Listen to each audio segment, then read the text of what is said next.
어버이 주일을 맞이해서 우리가 아버지, 어머니의 그 단어들을 다시 한번 생각해보는 시간을 가졌습니다.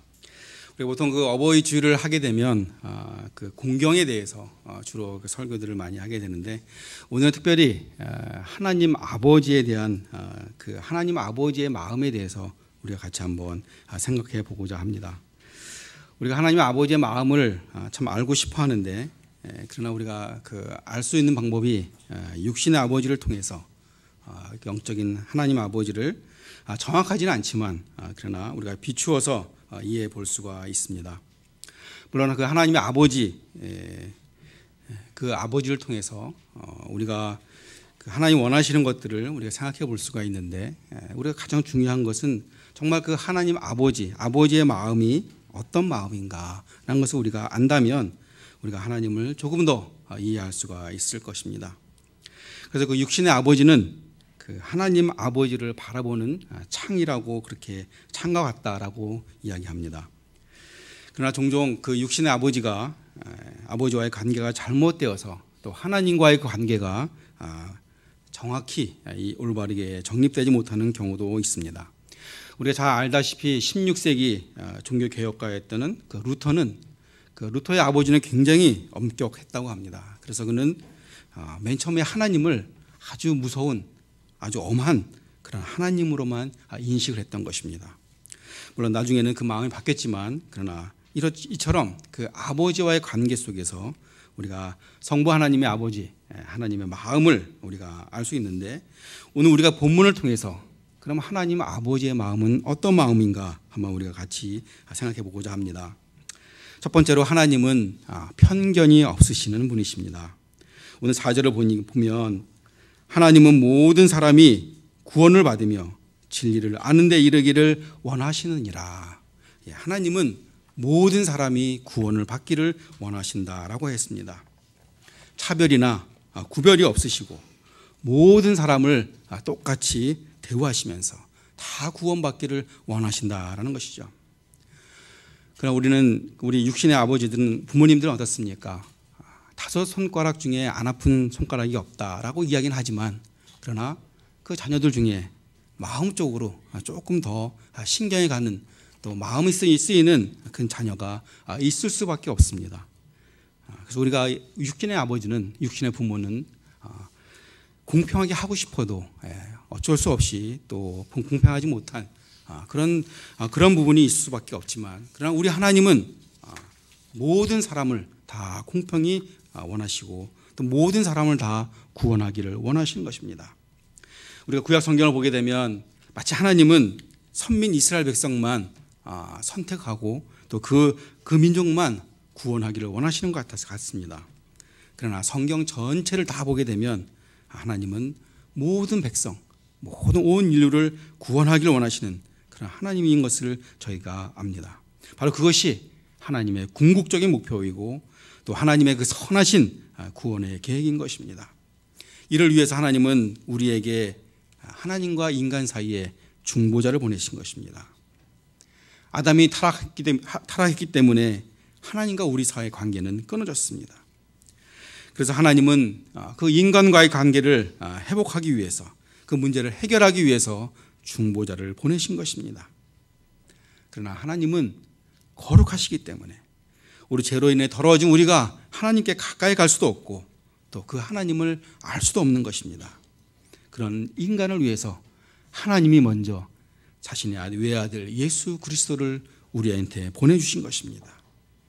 하나님이 먼저 인간에게 다가오신 것입니다. 이거는 마치 탕자가 저 멀리서 왔을 때 버슴벌어 뛰어나가서 그 탕자를 끌어안고 그 아들을 환영한 그 아버지의 모습과도 같은 것입니다. 오늘 우리가 읽었듯이 누가복음 15장에 보면 탕자의 비유가 나옵니다.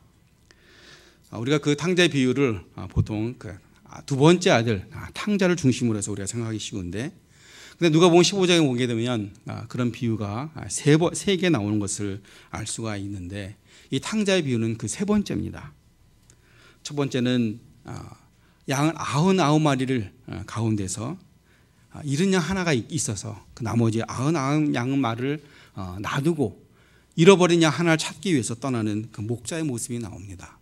그래서 결국은 그 잃어버린 양 하나를 찾고 나서 기쁜 마음으로 돌아와서 벗과 이웃과 함께 그 기쁨을 나누는 그런 예화가 나오죠. 두 번째 예화는 드라큘라 갖고 있는 그 여인이 나오는데, 그 여인이 한 개를 잃어버리고 나서 그 한 개를 찾기 위해서 온 집안을 다 뒤집니다. 그러나 결국은 그 하나를 또 찾게 되죠.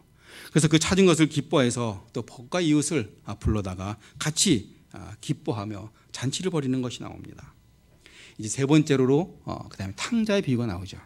이 탕자는 어떤 사람에게 두 아들이 있는데 그 둘째 아들이 자신의 돈을 가지고 가서 그걸 다 허비한 다음에 그다음에 이제 거지와 같이 돼서 아버지께 돌아오게 됩니다.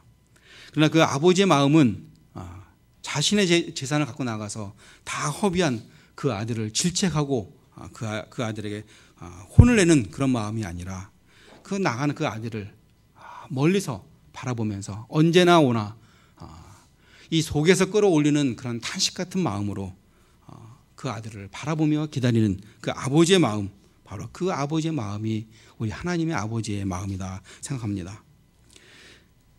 우리가 생각해 보면 살아있는 아버지한테 자신한테 먼저 유산을 달라고 하는 것, 그건 어떻게 보면 그 아버지를 죽이는 것과 같은 그런 아주 불효막심한 일이죠. 뿐만 아니라 그것을 가져다가 그것을 잘 선양한 것이 아니라 딴 나라가 먼 나라 가서 그 돈을 다 허비하고 온 그 아들, 이제는 거지와 같이 아무것도 없는 그 아들을 아버지는 아무 조건도 없이 아무 책징이나 징계 없이 그 아들을 그대로 받아주시는 것, 바로 그것이 아버지의 마음인 것입니다. 우리 인간적으로 볼 때게 되면 그 아들을 바라보게 되면 당장에 그 집에서 쫓아내고 발길도 들지 못하게 하겠지요. 불효막심한 아들이니까요. 뿐만 아니라 받아들이되 그 아들이 얘기한 대로 나는 이제 더 이상 아버지의 아들이라 하지 않고 하인 중에 종 중에 하나로 여겨주소서, 그 아들의 말대로 그렇게 할 수가 있습니다. 그러나 이 탕자의 아버지는 그렇게 하는 것이 아니라 그런 것을 다 물리치고 그에게 좋은 옷을 입히고 손에 가락지를 끼우고 다시 좋은 신발을 입히면서 자신의 아들로 그대로 영접한 것입니다. 아들은 아버지를 보통 사람들과 같이 똑같이 실수를 용납하지 않는, 또 사랑이 없는 그런 아들로 생각했지만, 그러나 아버지는 그 아들을 사랑이 있는, 사랑이 충만한 포용력이 있는 아버지로 그 아들을 대한 것입니다.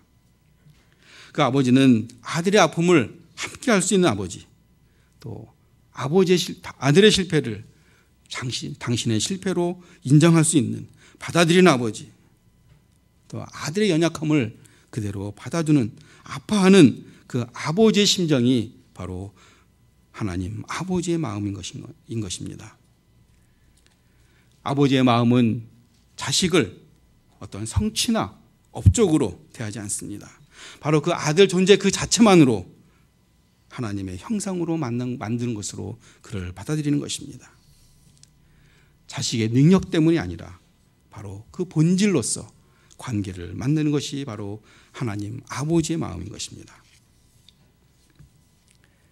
세 번째로 하나님 아버지는 우리 모두를 구원하시기 위해서 중보자를 주셨는데 우리의 그 하나님과 우리의 관계를 해결까지 하시는 것입니다. 6절에 그가 모든 사람을 위하여 대속물로 주셨으니 기약이 이르러 주신 증거니라. 하나님께서 예수 그리스도를 통해서 우리와 하나님과의 관계에 막혀있는 죄의 문제를 아예 이젠 해결까지 하신 것입니다. 바로 자신의 아들, 흠없는 하나밖에 없는 아들을 우리 모두의 죄를 위해서 십자가에서 죽게 하신 것입니다. 그럼으로써 우리 모두를 다시 하나님의 백성으로, 하나님의 자녀로 우리들을 부르신 것입니다. 죄라는 것이 무엇입니까? 누구 사람을 죽이거나 어디 큰 잘못을 한 것이 죄가 아닙니다. 우리가 성경에서 이야기하고 있는 죄라는 것은 바로 하나님과 떨어진 것, 하나님과 관계가 끊어진 것, 바로 그것이 죄인 것입니다. 그 관계를 잇기 위해서, 다시 회복하기 위해서 하나님께서는 예수 그리스도를 이 땅에 보내신 것입니다. 그 아들을 우리들을 대신해서 대속물로 십자가에 죽게 한 것입니다.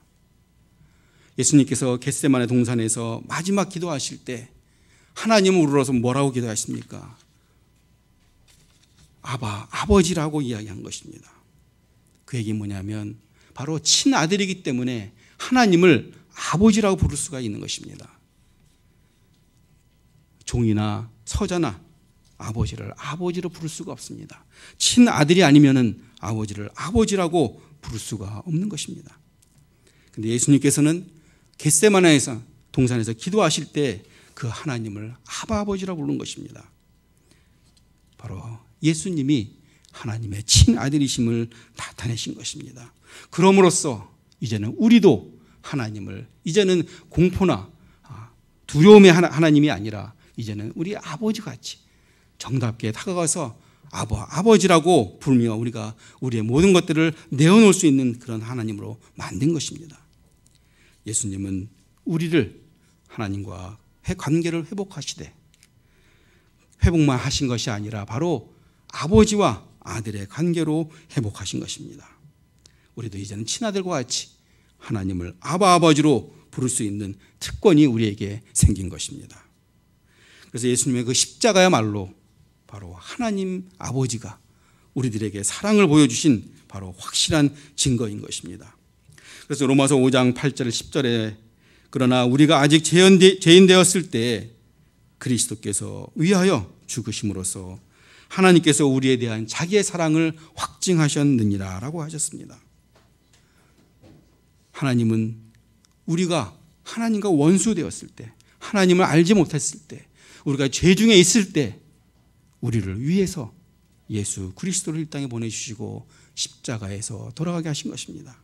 하나님이 먼저 우리를 사랑하시고 하나님이 먼저 우리의 관계를 회복하게 하신 것입니다. 우리는 바로 그것을 믿기만 하면 우리가 하나님과 아버지의 관계가 회복되는 것입니다.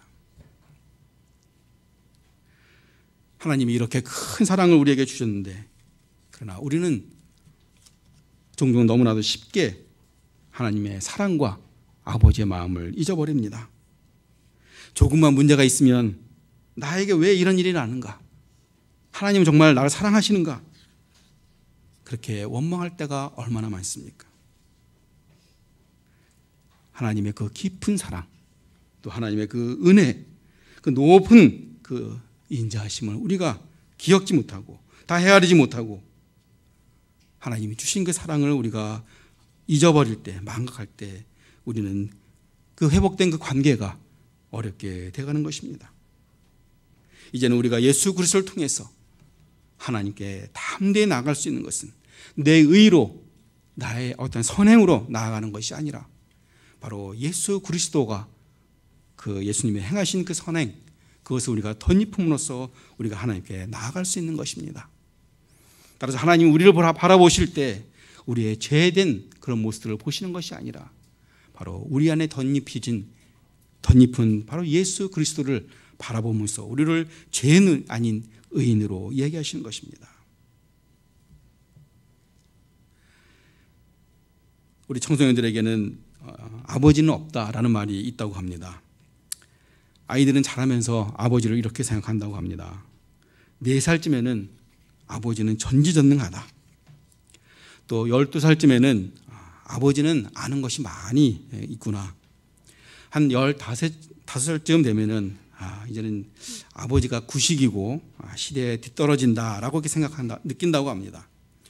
21살쯤 되면 이제는 아버지는 골동품이고 차라리 없는 게 낫겠다라고 그렇게 이야기한다고 합니다.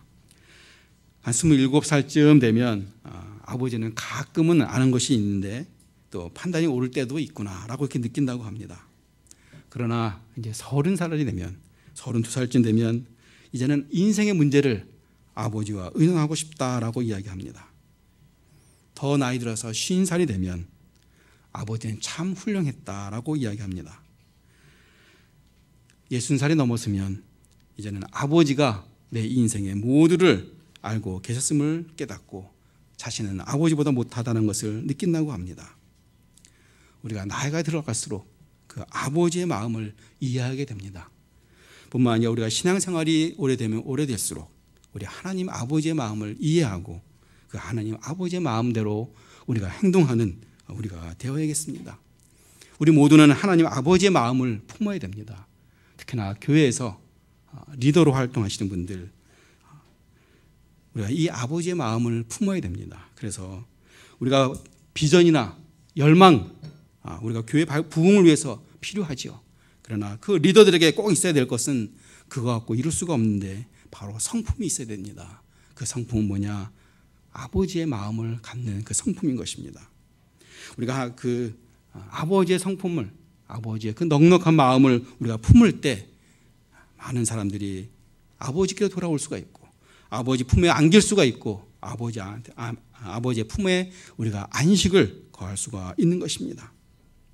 이 땅에 가장 무서운 저주가 있다면 그것은 아버지의 마음을 잃는 사람들과 어머니의 사랑을 모르는 사람들이 점점점 더 늘어나는 것이 바로 그것입니다.